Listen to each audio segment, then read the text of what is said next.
Hey guys, today on Watch with Poppy we are going to try something a little new. This is the first time I've really taken kind of like a deeper analysis type of view of an episode of a show. Today we're going to dig a little deeper into last week's episode of Scandal. That was season 2, episode 14, which was called Whiskey Tango Foxtrot. Now obviously there was a lot of stuff that went on in that episode, including Closet Gate. But I feel like as the days passed and I thought a little bit more about what happened, I had a different view of some things. And then there was also some kind of buzz on the internet that I wanted to kind of address as well. So let's take a kind of deeper look at this episode. So right off the bat, you guys, let's just go ahead and talk about the closet. Let's talk about Closet Gate 2013 that went down in this last episode. I think when I initially watched this episode, to me, I kind of categorized what happened in the closet as like angry. Like, I think in my review I said that they had angry sex in the closet.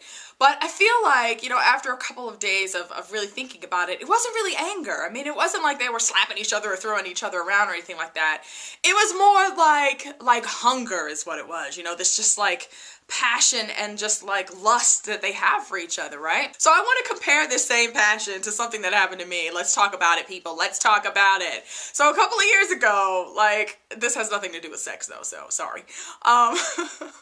A couple of years ago, I tried to go on the Atkins diet. Do we all remember the Atkins diet? That's the one where you can eat all the meat and everything you want. You just can't eat any carbs. So no bread, no pasta, nothing like that, right?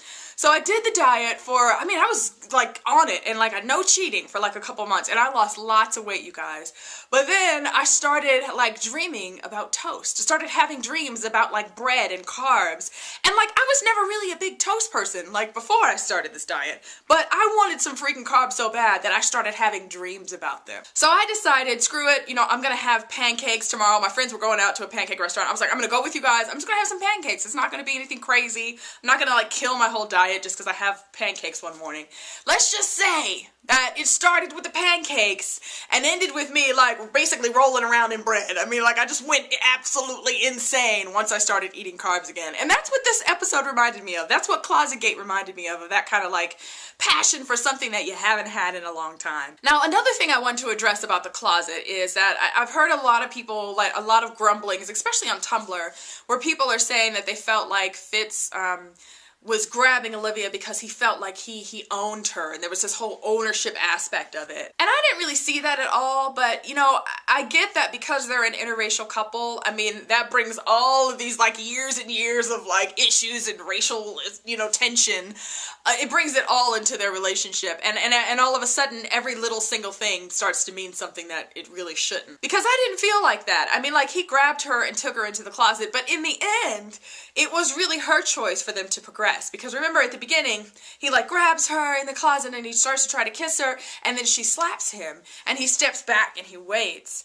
And she's the one who like continues, because then of course she launches herself into his arms and like kisses him. So it's like, you know, she's the one who kind of gives permission for what happens to like happen, and she's a part of that. I think the show even kind of addressed it as well, you know, earlier on in the season when there was the flashback where Olivia made the comment about their relationship being very Thomas Jefferson and Sally Hemings, and Fitz kind of being like, absolutely not, like kind of putting that to bed, like, you're nobody's victim, I love you, this is not that, don't you dare say that it is. The other thing I wanted to mention about that scene was the music. I mean, like, it was just genius, that Stevie Wonder song, because if you go back and rewatch that scene, like, it starts as soon as they see each other in the church. You know, like Olivia walks into the church, Fitz turns and he sees her, and immediately the music starts playing, you know, and they start giving each other that look. And it was just, like, I feel like that to me was even more passionate. It was just like as soon as they saw each other, any kind of like thoughts that they had about moving on and the 10 months that had passed and the time that they had been using to try to heal themselves, it was like all of that just fell apart in that instant.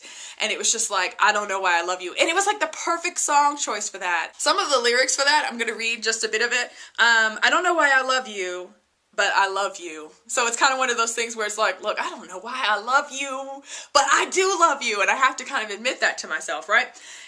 Always treat me like a fool, kick me while I'm down, that's your rule. I just loved that line, the whole like kick me while I'm down, because it made me think of Olivia, and when Fitz, you know, kind of is really cruel to her when they come out of the closet and he tells her like, you know, the whole bit about, I might not be able to control my erection around you, but that doesn't mean I want you, that whole thing. It was just like, that was totally like he kicked her while she was down in that moment. I just thought that the song choice was an excellent pick. And the funny thing is, it's not a song that you think of when you think of a scene like that. I'm not listening to Stevie Wonder, I Don't Know Why I Love You, and thinking, oh, like, passionate sex in the closet. I'm not thinking of that. So it was just kind of like amazing to me how they used this song that shouldn't really be, you know, a song that would work in a scene like this, but it totally did. And it starts really low and small, you know, like as they're at the church and they're looking at each other, and then they're holding the baby and they're looking at each other.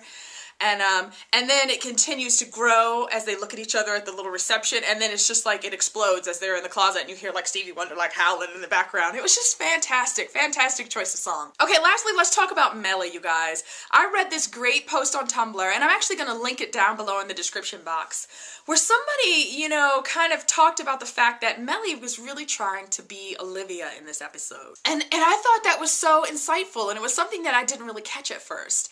Because if you think about it, you know, like when they're in the limousine, and she's telling Fitz that, oh, Cyrus is the one who did the whole voter scandal, and he, like, pressured us all into doing it. You know that she is kind of playing Olivia's role in that bit, because really, Olivia was the one who Cyrus really kind of put the pressure on in the end, because she didn't want to do it because she knew it wasn't right. So instead of kind of owning up to the fact that she was all for it, Mellie kind of takes on Olivia's role in that, oh, I was pressured to do it, la la la. When really, I mean, who could pressure Mellie to do anything that she doesn't want to do? I mean, come on. And you have to think, you know, over these 10 months, you know, the time leap of 10 months, you have to think that she's been trying to take the place of Olivia in Fitz's life and in his heart, and she's been working really hard to do that.